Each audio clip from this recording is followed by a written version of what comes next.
Friends, welcome back again to Ankit pharmacy academy.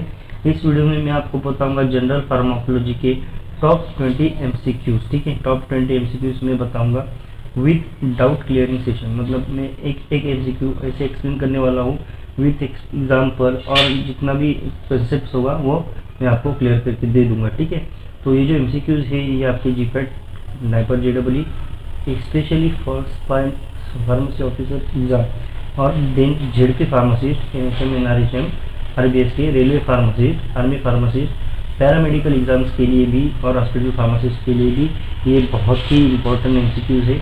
मैंने ये MCQs बहुत ही ध्यान से ढूंढ के आपके लिए बनाए हैं, और जितने भी स्टेट के, ऑल स्टेट्स के एंट्रेंस एग्जाम के लिए भी इम्पोर्टेंट है। ठीक है, एमएसटी सीटी के लिए भी इम्पोर्टेंट है। ठीक है, तो आइए वीडियो को स्टार्ट करते देखते सबसे पहला question number 1। Alkaline dialysis is done for treatment of poisoning due to. Alkaline dialysis मतलब क्या, वो क्यों करते हैं और कौन से ड्रग के पॉइजनिंग के लिए करते हैं। तो अल्कलाइन डायलिसिस मतलब यूरिन को अल्कलाइन बनाना। ठीक है, यूरिन को अल्कलाइन बनाना। वो क्यों करते हैं, जब कोई ड्रग अगर एसिड हो, एसिडिक ड्रग हो, ड्रग का नेचर अगर एसिडिक हो, तो अपना जो यूरिन है वो अल्कलाइन बना के जो अनआयनाइज ड्रग रहता है, ठीक है, अनआयनाइज ड्रग रहता है, उसे आयनाइजेशन करके, मतलब उस ड्रग का आयनाइजेशन करके इजीली एक्सक्रीट कर सकते हैं। ठीक है, इजीली एक्सक्रीट कर सकते हैं। तो जैसे कि देखिए, अगर ड्रग एसिडिक है, ठीक है, ड्रग एसिडिक है, तो हमें करना है यूरिन को अल्कलाइन, यूरिन अल्कलाइन करेंगे। अगर ड्रग अल्कलाइन है या फिर बेसिक है, ठीक है, तो यूरिन को हमें क्या करना है, यूरिन को एसिडिक करना है, जिससे कि क्या हो, आयनाइजेशन हो। और आयनाइजेशन होने के बाद, मतलब जब ड्रग आयनाइज होता है तो इजीली एक्सक्रीट होता है। ठीक है, तो हम अभी क्वेश्चन पढ़ लिया, हमें अब ऑप्शन पढ़ेंगे। ठीक है, option number A morphine, option number B amphetamine, option number C phenobarbitone, और ऑप्शन नंबर डी है एट्रोपिन। तो देखिए दोस्तों, इसका सही जवाब है, सही ऑप्शन है फिनोबार्बिटॉन। ठीक है, फिनोबार्बिटॉन क्यों, क्योंकि फिनोबार्बिटॉन जो है वो बार्बिचूरिक एसिड से बनता है। ठीक है, बार्बिचूरिक एसिड से बनता है, बार्बिचूरिक एसिड का डेरिवेटिव है। तो इसीलिए हमें क्या करना है कि अगर एसिड है तो ड्रग को क्या, मतलब यूरिन को क्या करना है, अल्कलाइन बनाना है। तो इसीलिए इसका आंसर है सी फिनोबार्बिटॉन। और देखिए दोस्तों, ट्रिक ऐसी है कि अगर ड्रग बेसिक है वो कैसे पहचाने, उसके सबसे पीछे लगा रहता है ड्रग के माइन या फिर INE। ठीक है, INE और माइन जो है वो ड्रग का अगर लास्ट हो तो उसे कहते हैं बेसिक ड्रग। मतलब एक ट्रिक है सिंपल, इसे जान लीजिएगा कि अगर ऑप्शन में पूछे कौन से बेसिक ड्रग है और कौन सा एसिडिक ड्रग है, तो ठीक है, माइन अगर आया है, 3 ऑप्शन में माइन है तो वो बेसिक है, और बाकी के फिर जो एक ऑप्शन है वो एसिडिक होगा। ठीक है, बढ़ते हैं अगले क्वेश्चन की तरफ। Question number 2, alkalinisation of urine is required for decreasing the poisoning due to. अभी ये क्वेश्चन सेम है, इसका आंसर आपको देना है कि ऐसा कौन सा ड्रग है जिसके पॉइजनिंग के लिए यूरिन का अल्कलाइनेशन करते हैं। ठीक है, तो option A barbiturate, option B amphetamine, option C alcohol, option D morphine. इसका ऑप्शन और इसका आंसर मुझे आप कमेंट सेक्शन में बताइए। ठीक है, बढ़ते अगले क्वेश्चन की तरफ। Question number 3, which of the following antiplatelet drugs is product. मतलब ऐसा कौन सा एंटीप्लेटलेट ड्रग है जो कि प्रोडक्ट है।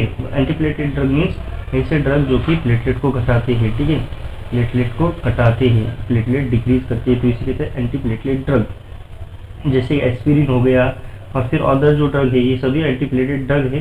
तो इनमें से ऐसा कौन सा ड्रग है जो कि प्रोड्रग है। ठीक है, तो ऑप्शन देखिए दोस्तों, option A clopidogrel, option B tirofiban, option C aspirin, और ऑप्शन डी डाइपिरिडोमोल। ठीक है, तो इसका आंसर है दोस्तों ए। ठीक है, क्लोपिडोग्रिल। क्लोपिडोग्रिल ही ऐसा एक ड्रग है जो कि एंटीप्लेटलेट तो है, लेकिन वो प्रो ड्रग है। प्रो ड्रग मतलब क्या, कि ऐसा ड्रग जो कि मेटाबोलाइज होने के बाद एक्टिव फॉर्म में आ जाए, ऐसा inactive drug. Inactive is the most important word in this definition. Inactive ऐसा ड्रग जो कि मेटाबॉलिज्म के बाद वो एक्टिव फॉर्म में आ जाए। ठीक है, इसे कहते हैं प्रो ड्रग।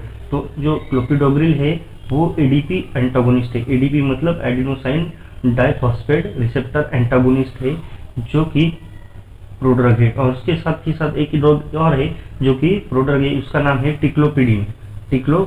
ऐसा एक ड्रग है टिक्लोपिडीन और क्लोपिडोग्रिल क्लोपिडिन और क्लोपिडोग्रिल ही ऐसे ड्रग है जो कि प्रोडक्ट है। ठीक है, क्वेश्चन नंबर 4 आगे बढ़ते हैं क्वेश्चन नंबर 4 की तरफ। हाईली आयोनाइज्ड ड्रग, मतलब हाईली आयोनाइज्ड ड्रग के बारे में क्या कहते हैं?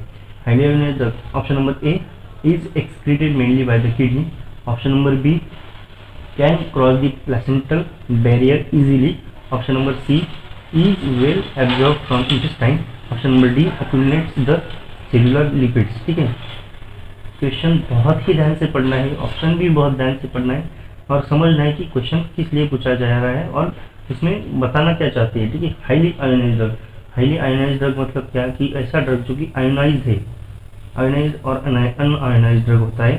तो सिंपल सी बात है, अगर ड्रग आयोनाइज है ना दोस्तों, ड्रग आयोनाइज है तो वो वाटर सोल्यूबल है। ठीक है, और ड्रग आयोनाइज है तो वो वाटर सोल्यूबल है और अनआयोनाइज है तो लिपिड सोल्यूबल है। ठीक है, एक्सक्रीशन के लिए जो ड्रग रहता है वो आयोनाइज होना जरूरी है, मस्ट है। अगर ड्रग का एक्सक्रीशन करना है तो वो आयोनाइज होना जरूरी है, यानी कि वाटर सोल्यूबल होना जरूरी है। ठीक है, और अगर ड्रग अनआयोनाइज है तो वो लिपिड सोल्यूबल है और वो इजीली एक्सक्रीट नहीं होगा, उसका मेटाबॉलिज्म होगा या फिर वो एब्जॉर्ब होगा। ठीक है, वो इसका मेटाबॉलिज्म होगा या फिर एब्जॉर्प्शन होगा। ठीक है, तो जान लेते हैं इसका जो सही आंसर है ना वो ऑप्शन नंबर ए है। ठीक है, ऑप्शन नंबर ए है। ऑप्शन नंबर ए क्या है कि ऑप्शन ए क्या है, is excreted mainly by the kidney. देखिए हाईली आयोनाइज्ड है, हाईली आयोनाइज्ड मतलब उसे जरूरी किडनी से ही एक्सक्रीट होना है, मतलब उसका एक्सक्रीशन होना ही होना है। अभी देखते हैं दोस्तों, ऑप्शन बी क्या कहता है कि can cross the placental barrier easily. जो लिपिड ड्रग होती है, लिपिड सोल्यूबल ड्रग होते हैं ना, वही प्लेसेंटल और बीबीबी क्रॉस कर सकते हैं। ठीक है, जो हाईली आयोनाइज्ड ड्रग होते हैं वो नहीं कर सकते।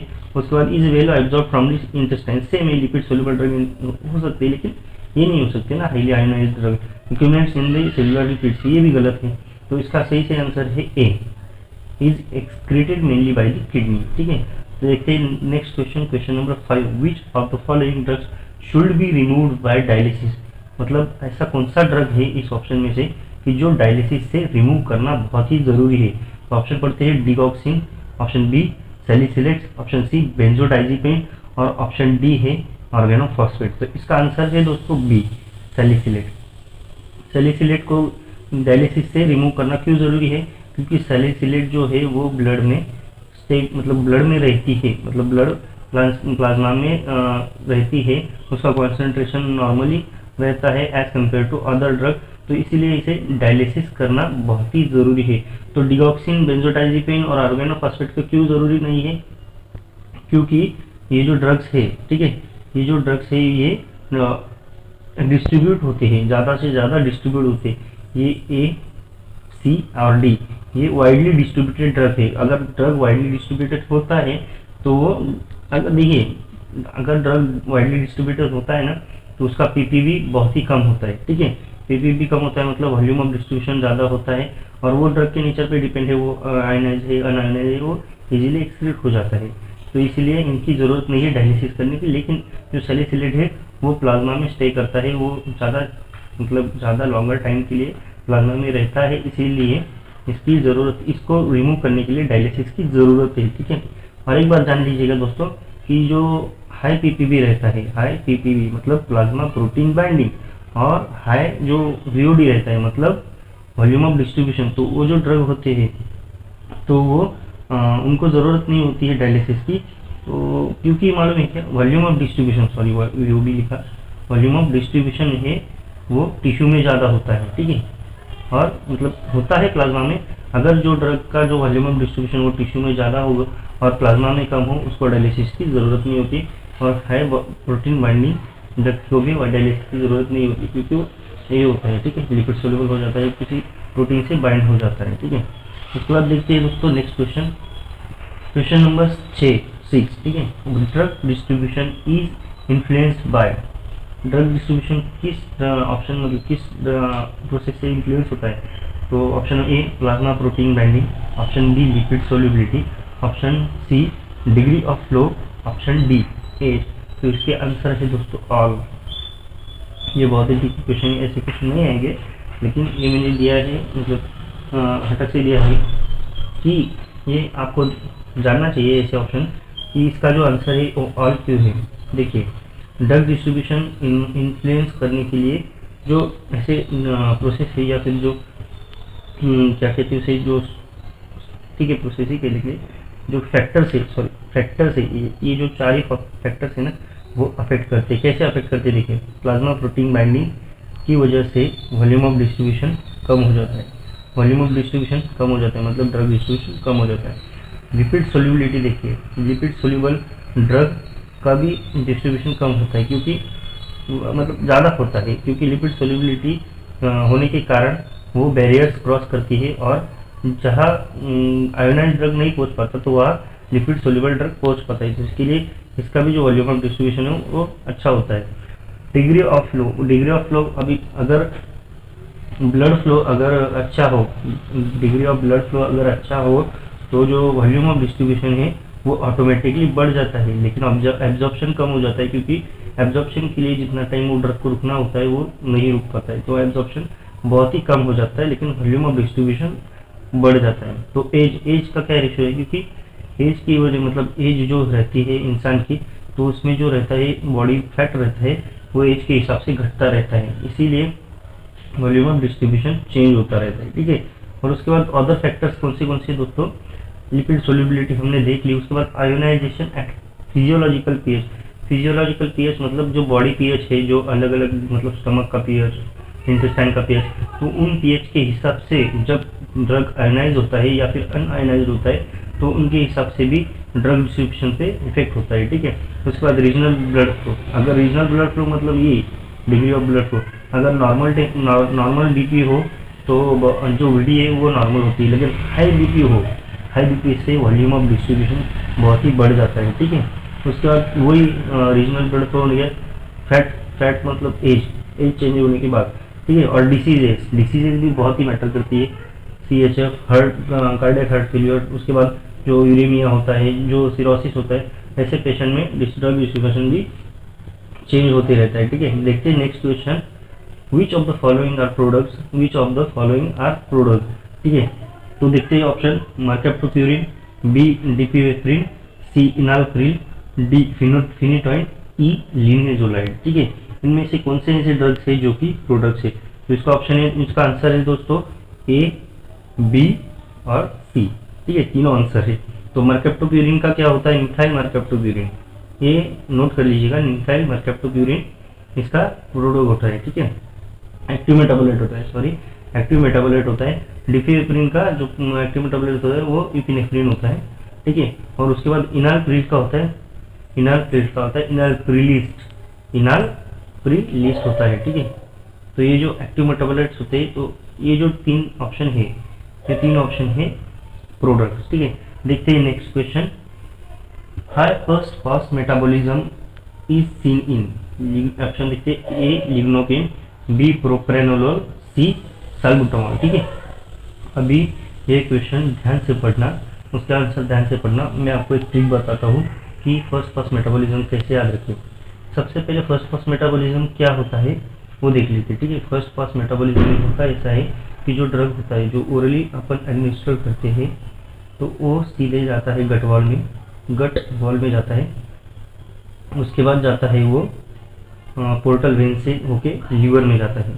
तो सबसे पहले लीवर में जाने के बाद जहाँ ड्रग का मेटाबॉलिज्म होता है उसके बाद वो सर्कुलेशन में जाता है, सिस्टमिक सर्कुलेशन में जाता है। तो इस प्रोसेस को कहते हैं फर्स्ट पास मेटाबॉलिज्म, जिससे कि फर्स्ट पास मेटाबॉलिज्म में होता क्या है, प्रोड्रग होते हैं, इनएक्टिव ड्रग वो एक्टिव हो जाते हैं, एक्टिव ड्रग एक्टिव हो जाते हैं, और एक्टिव ड्रग कई बार इनएक्टिव भी हो जाते हैं, ठीक है। तो कैसे हो जाते हैं, सिंपल बात है, अनआयोनाइज ड्रग आयोनाइज होते हैं, आयोनाइज ड्रग भी आयोनाइज ही होती है, ठीक है। तो ये होता है फर्स्ट पास मेटाबॉलिज्म। तो ऑप्शन देखिए हमने दोस्तों, option number A lignocaine, B propranolol, C salbutamol, D dipyridamole, और जो ई है एरिथ्रोमाइसिन, ठीक है। तो इनमें से तीन जो ड्रग है, तीन जो ऑप्शन है, लिग्नोकेन, प्रोप्रानोलॉल और साल्बुटामॉल, ये हाई फर्स्ट पास मेटाबॉलिज्म दिखाते हैं। तो इसकी जो ट्रिक है, इसको कैसे याद रखें, इसको याद रखने के लिए एक ट्रिक है वीपी। तो इसकी जो ट्रिक है दोस्तों वो है VP Singh not a popular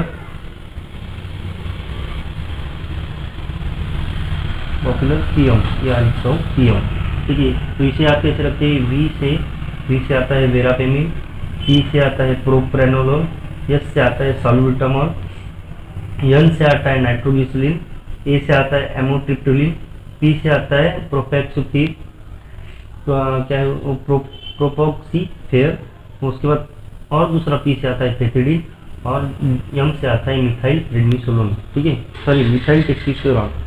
तो देखिए सबसे ज़्यादा जो वॉल्यूम सबसे ज़्यादा जो फर्स्ट पास मेटाबॉलिज्म होता है वो होता है वेरापेमिन में, और सबसे लॉन्ग होता है यम में, मतलब मिथाइल टेस्टोस्टेरोन में। तो ये ट्रिक है, आप नोट कर लीजिए कि VP Singh not a popular PM. तो इससे जो ड्रग है वो याद रखिएगा, मैं ड्रग फिर से बता रहा हूँ। वीपी सिंह के जो वीपी है, जो वी है वो है वेरापेमिन, पी है प्रोप्रानोलोल, एस है सॉल्बुटामॉल, नॉट से एन से नाइट्रोग्लिसरीन, ए से एमोट्रिप्टिलिन, पी से है प्रोपेक्सिफेयर, पी से है पेथिडिन, और एम से है मिथाइल टेस्टोस्टेरोन, ठीक है। बढ़ते अगले क्वेश्चन की तरफ। In hepatic metabolism phase 2 reactions are.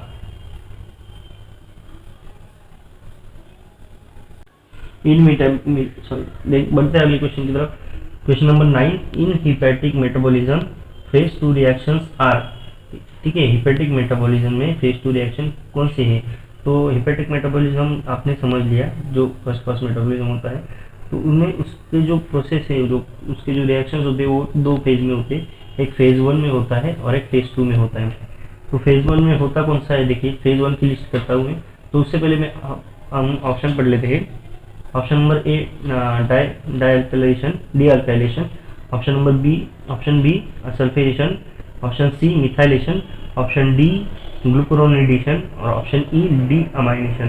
तो इसका आंसर है दोस्तों B, option B sulphation, option C methylation, और ऑप्शन डी ग्लूकुरोनिडेशन। ये तीनों है फेज 2 रिएक्शन, ठीक है, फेज 2 रिएक्शन। तो देखिए दोस्तों फेज 1 में कौन से आते हैं, देखिए फेज 1 में आते हैं ऑक्सीडेशन, उसके बाद आता है रिडक्शन, उसके बाद आता है हाइड्रोलिसिस, ठीक है, उसके बाद आता है साइक्लाइजेशन, उसके बाद आता है डीसाइक्लाइजेशन। ये सब जो रिएक्शन है वो आते हैं फेज 1 में, ठीक है, फेज 1 में आते हैं, फेज 1 में आते हैं। और फेज 2 में कौन से आते हैं, फेज 2 में आते हैं पूरे के पूरे कॉन्जुगेशंस, ठीक है, कॉन्जुगेशन। तो कैसे आते हैं देखिए दोस्तों, फेज 2 में कौन से सबसे पहले है ग्लूकुरोनाइड कॉन्जुगेशन, जो कि है ग्लूकुरोनिडेशन। उसके बाद आता है ग्लाइसिन कॉन्जुगेशन, उसके बाद आता है ग्लूटाथियोन कॉन्जुगेशन, उसके बाद आता है एसिटाइलेशन और मिथाइलेशन, और सल्फेशन मतलब सल्फाइड कॉन्जुगेशन। तो ये आते हैं फेज 2 में, ठीक है। इतना याद रखिएगा, नोट्स निकालिए, नोट्स में लिख लीजिए, ठीक है। तो बढ़ते हैं अगले क्वेश्चन की तरफ। Question number 10। क्वेश्चन नंबर 10 है, which of the following is commonly administered by intranasal route. Option देखिए, option A adrenaline, option B desmopressin, option C ganirelix, option D insulin. तो ड्रग क्वेश्चन कौन सा है कि ऐसा कौन सा ड्रग है जो कि कॉमनली इंट्रानेसली रूट से क्या करते हैं, एडमिनिस्टर्ड करते हैं। तो इसका आंसर है दोस्तों डी डेस्मोप्रेसिन, ठीक है।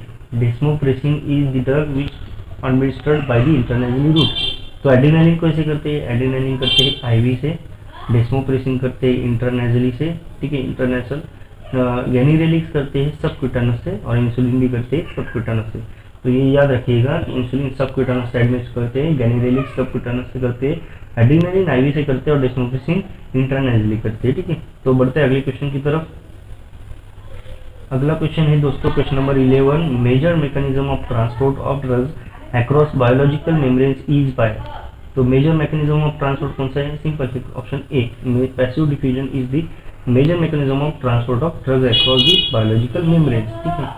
तो नेक्स्ट क्वेश्चन है दोस्तों, urinary alkylating agent, alkalising agents are administered in case of poisoning due to drugs which are, ठीक है, सिंपल है।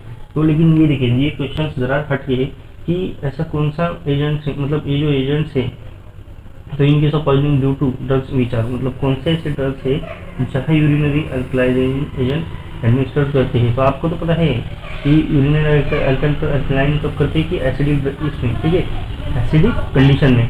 लेकिन कौन से एसिडिक कंडीशन में? तो ऑप्शन देखते हैं दोस्तों, weak bases, option B weak acids, option C strong bases, option D strong acids. तो इसका आंसर है दोस्तों option B, weak acids. Weak acids, weak ध्यान रखिएगा, weak acids are the drug, मतलब आर दी कंडीशन और are the drugs which for which the urine should be alkaline. तो देखिए दोस्तों क्यों, क्योंकि देखिए जो स्ट्रॉन्ग इलेक्ट्रोलाइट्स होते हैं, स्ट्रॉन्ग इलेक्ट्रोलाइट्स मतलब स्ट्रॉन्ग एसिड और स्ट्रॉन्ग बेस, ठीक है, स्ट्रॉन्ग एसिड और स्ट्रॉन्ग बेसिक की जो ड्रग होते हैं वो ऑलरेडी ऑल मीडियम में क्या होते हैं, ऑल मीडियम में होते हैं अल्कलाइन होते हैं, ठीक है, ऑल मीडियम में अल्कलाइन होते हैं, सॉरी ऑल मीडियम में आयनाइज होते हैं। तो देखिए ऑल मीडियम में क्या होते हैं, आयनाइज होते हैं। इसकी वजह से क्या होता है, इनका एक्सक्रीशन हो जाता है। देखिए स्ट्रॉन्ग इलेक्ट्रोलाइट्स मतलब स्ट्रॉन्ग एसिड और स्ट्रॉन्ग बेस जो होता है वो ऑल मीडियम में आयनाइज होते हैं, जिसकी वजह से इनका एक्सक्रीशन हो जाता है। तो इनका एक्सक्रीशन करने के लिए हमें यूरिन का पेज चेंज करने की ज़रूरत नहीं होती है। तो इसीलिए जो वीक होते हैं, जो वीक बेसिस होते हैं या वीक जो एसिड्स होते हैं उनको यूरिन का पीएच चेंज करने की ज़रूरत होती है। देखिए वीक बेसिस जो होता है, वीक बेसिस के लिए यूरिन करते हैं हम एसिडिक, और वीक एसिड्स के लिए यूरिन करते हैं हम अल्कलाइन, ठीक है, ये याद रखिएगा। नेक्स्ट क्वेश्चन देखिए दोस्तों, question number 13, all of the following are advantages of transdermal drug delivery system except पूछा है, एक्सेप्ट भी पढ़ लेना, अच्छे से पढ़ लेना, एक्सेप्ट पढ़ लेना। उसके बाद ऑप्शन भी अच्छे से पढ़ लेना। ऑप्शन है A, they produce high peak plasma concentration, peak plasma concentration पर ध्यान रखिए ऑफ द ड्रग। उसके बाद B, they produce smooth and non functioning plasma concentration of the drug, ये भी याद रखिएगा। उसके बाद C, they minimise the inter individual variations in the achieved plasma drug concentration, और D, they avoid hepatic first pass metabolism of drug. तो इसका question समझ लेते हैं कि जो ट्रांसडर्मल ड्रग्स डिलीवरी सिस्टम होती है तो उनके कौन से एडवांटेजेस है, एक्सेप्ट पूछा है कि मतलब ऐसे एडवांटेजेस है, लेकिन ऐसा एक ऑप्शन है जो कि एडवांटेज नहीं है। तो उसका आंसर है दोस्तों ऑप्शन ए। क्यों? क्योंकि देखिए ट्रांसडर्मल जो ड्रग होते हैं वो हम इसीलिए इंप्लॉय करते हैं कि वो हाईली लिपिड सोल्यूबल होते हैं, हाईली लिपिड सोल्यूबल होते हैं। इसीलिए ये जो ड्रग है वो ट्रांसडर्मल पैचेस के मतलब जो अंडर आर्म्स में इधर थोड़े से हमें आर्म्स में जो ट्रांसडर्मल पैच लगाते हैं, जो चिपकाए जाते हैं, तो वो क्यों चिपकाए जाते हैं? क्योंकि उनका ड्यूरेशन ऑफ एक्शन होता है 1 मंथ टू 1 ईयर। तो उसकी क्या होता है कि जो हमारे स्किन का ट्रांसडर्मल, हमारे स्किन के जो पोर्स होते हैं वो बहुत छोटे छोटे होते हैं। तो जो ड्रग होता है वो बहुत ही स्लोली, स्मूथली और यूनिफॉर्मली रिलीज होता है और एब्जॉर्ब भी होता है, ठीक है। तो इसकी वजह से होता क्या है, जो ड्रग प्लाज्मा कॉन्सेंट्रेशन होता है, तो सबसे पहले समझ लीजिए कि हाई पीक प्लाज्मा कॉन्सेंट्रेशन क्या है कि जो ड्रग होता है वो ज़्यादा देर, जो प्लाज्मा में ज़्यादा कॉन्सेंट्रेटेड रहता है, तो जो हाईली पीक रहता है, बहुत ही हाई रहता है, तो इसे कहते हैं हाई पीक प्लाज्मा कॉन्सेंट्रेशन। लेकिन ट्रांसडर्मल पैच में जो ड्रग है वो बहुत ही स्लोली रिलीज होता है और स्लोली एब्जॉर्ब होता है। तो जो प्लाज्मा कॉन्सेंट्रेशन लेवल होता है वो नॉर्मली स्मॉल होता है या फिर बहुत ही कम होता है। तो इसे ये जो सेंटेंस है वो गलत है कि ये एडवांटेजेस नहीं है ट्रांसडर्मल ड्रग डिलीवरी सिस्टम के, ठीक है, समझ में आया। उसके बाद देखते हैं दोस्तों क्वेश्चन नंबर 14। क्वेश्चन नंबर 14 है कि which of the following is a prodrug, which of the following is a prodrug. Option है enalapril, option B clonidine, option C salmeterol, option D acetazolamide. तो option A obviously is the prodrug, ठीक है। इनाल्प्रिल जो ACE inhibitors होते हैं, ACE inhibitors होते हैं, वो सब के सब प्रोड्रग होते हैं एक्सेप्ट कैप्टोप्रिल और लिसिनोप्रिल, ठीक है। लिसिनोप्रिल और कैप्टोप्रिल को छोड़ के बाकी सब ड्रग जो कि ACE इनहिबिटर्स में आते हैं वो सब प्रोड्रग है। क्या है? प्रोड्रग है, ठीक है। Option A is the right answer, prodrug enalapril, ठीक है। तो नेक्स्ट क्वेश्चन देखते हैं, question number 15, which of the following drugs is an inhibitor of cytochrome P450 enzymes. ये जो साइटोक्रोम P450 एंजाइम क्या है, ये माइक्रोसोमल एंजाइम है। माइक्रोसोमल एंजाइम मतलब क्या, ये होता है हिपेटिक एंजाइम, हिपेटिक एंजाइम, ठीक है, हिपेटिक एंजाइम। एंजाइम के दो प्रकार है हिपेटिक के, एक माइक्रोसोमल एक नॉन माइक्रोसोमल। माइक्रोसोमल में आता है साइटोक्रोम P450 एंजाइम। तो ये एंजाइम जो इनहिबिटर है, देखिए ये एंजाइम को इनहिबिट करने वाले ड्रग होते हैं और इनको इंड्यूस करने वाले भी ड्रग होते हैं। तो ऑप्शन में से हमें चूज करना है कि एंजाइम इनहिबिटर कौन सा है। ये जो एंजाइम है इसे इनहिबिट करने वाला ये ऑप्शन में से ड्रग कौन सा है। तो ऑप्शन पढ़ते हैं कीटोकोनाजोल, रिफाम्पिसिन, फिनिटोइन, फिनोबार्बिटोन। तो इसका ऑप्शन है A, ketoconazole is the inhibitor of the cytochrome P450 enzyme. लेकिन जो रिफाम्पिसिन, फिनिटोइन और फिनोबार्बिटोन है वो करते हैं इंड्यूस हमारे मेटाबॉलिज्म को, ठीक है। तो अगर देखिए दोस्तों, जब देखिए अगर एक ड्रग है वो हमने लिया इन तीनों में से कौन से भी एक ड्रग के साथ, तो क्या करता है, मेटाबॉलिज्म इंड्यूस करता है, मतलब मेटाबॉलिज्म वो ये ड्रग का बढ़ा लेता है। तो क्या होता है, हमें ये ड्रग की क्वांटिटी बढ़ानी होती है, डोज बढ़ाना होता है। तो इसीलिए अगर जो एंजाइम इंड्यूसर होते हैं इनके साथ अगर कोई ड्रग की ट्रीटमेंट शुरू है तो वो ड्रग का डोज बढ़ाना होता है। और वाइस वर्सा, देखिए अगर एक ड्रग है, फॉर एग्जांपल ABC हमने ड्रग लिया, अगर वो ड्रग की ट्रीटमेंट हमारे कीटोकोनाजोल के साथ शुरू है तो अल्टीमेटली हमें इस ड्रग का डोज कम करना होगा। क्यों? क्योंकि ये साइटोक्रोम P450 एंजाइम इनहिबिटर है। ये एंजाइम मेटाबॉलिज्म बढ़ाता है। अगर ये एंजाइम ही इनहिबिट हो गया तो इसका मेटाबॉलिज्म होगा नहीं ABC ड्रग का, तो ABC ड्रग का मेटाबॉलिज्म हुआ नहीं तो शरीर में या बॉडी में इसकी टॉक्सिसिटी बढ़ जाएगी। तो इसीलिए इसका डोज कम करना होगा, ठीक है, डोज लोअर करना होगा, ये जान लीजिएगा, ठीक है, इतना याद रखिएगा। और ये जो इनहिबिटर्स और जो इंड्यूसर से ड्रग के, इसकी ट्रिक मैंने मेरे इंस्टाग्राम पेज पे अपलोड कर रखी है ऑलरेडी। अगर आपको देखना है तो प्लीज़ डिस्क्रिप्शन में मैंने लिंक दे दी है, आप डिस्क्रिप्शन में जाके देख सकते हो, ठीक है।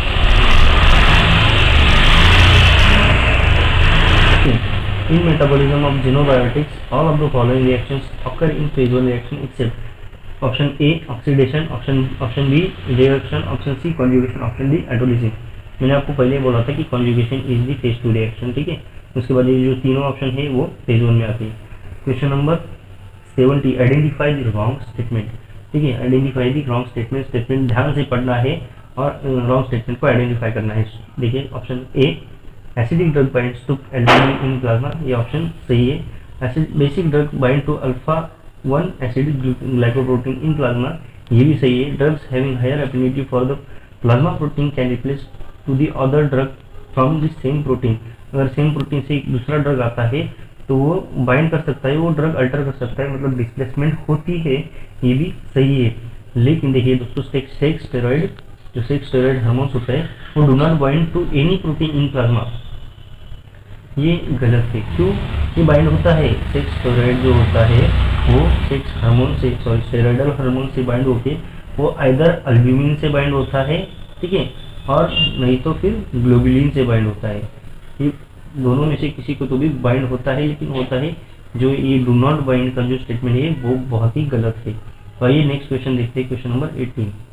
मोस्ट कॉमन फेज 2 रिएक्शन जो ड्रग होता है, मेटाबोलाइजिंग रिएक्शन होता है, वो कौन सा है? मोस्ट कॉमन कौन सा है? ऑप्शन देखिए, option A glucuronidation, option B acetylation, option C oxidation, option D glutathione conjugation. ये सभी के सभी फेज 2 है, एक से ए।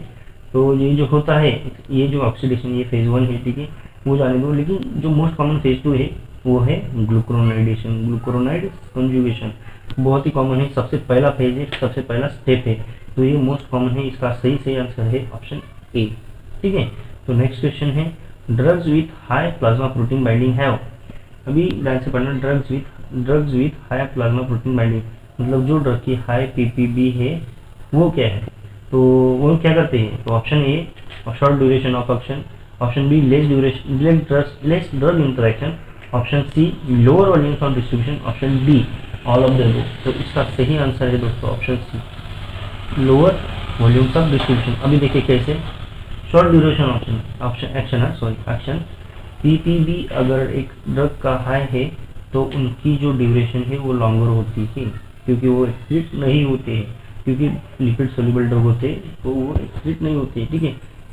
ये भी कट गया। दूसरा ऑप्शन है लेस ड्रग इंटरेक्शन, अगर PPB होने के बाद जो होता है ड्रग, वो अगर लॉन्गर ड्यूरेशन दिखाता है, वो अगर प्लाज्मा में रहता है, तो उनका जो ड्रग रिएक्शन होता है, जो ड्रग इंटरेक्शन होता है अदर ड्रग के साथ, वो हाईली होता है। क्योंकि जब अदर ड्रग एडमिनिस्ट्रेट करते हैं तो उन्हें भी तो प्रोटीन से बाइंड होना है ना, तो इनका जो इंटरेक्शन होता है वो भी ज़्यादा होता है। उसके बाद दोस्तों देखते हैं लोअर वॉल्यूम्स ऑफ डिस्ट्रीब्यूशन। ये सही है, क्योंकि highly PPB binding can lower the VOD volume of distribution. ठीक है, कैसे? क्योंकि एक सपोज एक रूम में हमें बाइंड किया, तो हम दूसरे रूम में थोड़ी जा सकते हैं, तो इसीलिए प्रोटीन से अगर ये बाइंड हो गया तो उसका जो प्लाज्मा में जो डिस्ट्रीब्यूशन होता है वो बहुत ही कम हो जाता है। ठीक है, तो इसका ऑप्शन सी है इज द करेक्ट आंसर। तो नेक्स्ट और सबसे लास्ट क्वेश्चन देखते हैं, विच does not induce microsomal enzyme. Microsomal enzyme कौन से? साइटोक्रोम पी एंजाइम्स, ये और बहुत से एंजाइम है जो कि माइक्रोसोमल में आते हैं। ये हिपेटिक एंजाइम है, मतलब लीवर के एंजाइम्स है जो कि मेटाबॉलिज्म में हेल्प करते हैं, मेटाबॉलिज्म कम ज़्यादा करते हैं। तो which does not induce microsomal enzyme. तो ऑप्शन देखते हैं, A cimetidine, option B griseofulvin, option C rifampicin, option D phenobarbitone. मैंने आपको बताया था, अगर इसकी ट्रिक जानना है तो मेरे इंस्टाग्राम पेज पे आ जाइए। कौन से जो ड्रग है वो एंजाइम को इनहिबिट करते हैं और कौन से एंजाइम को इंड्यूस करती है वो आपको पता चल जाएगा। तो इसमें से जो ऑप्शन है सिमिटिडिन, ठीक है, ए सिमिटिडिन ऑप्शन ये करेक्ट है। ये ड्रग को इंड्यूस नहीं करता, ये ड्रग को इनहिबिट करता है। ठीक है, और ये जो बाकी के हैं ग्लिसियोफोल्विन, रिफाम्पिसिन और फिनोबार्बिटॉल, ये मैंने ट्रिक के साथ बताई कि ये इंड्यूस करते हैं। ठीक है, तो आज के लिए इतना ही। आई होप सो आपको मेरा वीडियो लेक्चर पसंद आया, ये एमसीक्यूज पसंद आए। तो मिलते हैं नेक्स्ट एमसीक्यूज में, वो पार्ट 2 में बनाऊंगा मैं, कि जनरल फार्माकोलॉजी में आपके सारे के सारे कंसेप्ट क्लियर हो जाए, और जो 24 अक्टूबर को जो एग्ज़ाम होने वाली वो आपको आसान जाए। तो इसलिए, और एक रिक्वेस्ट है दोस्तों कि ये जो वीडियो अगर आपको पसंद आया तो प्लीज़ आपको आपके बहुत से दोस्तों के साथ शेयर करना जरूरी है, जबकि उनका भी फायदा हो सकता है। तो मिलते हैं अगले वीडियो में। ठीक है, बाय बाय।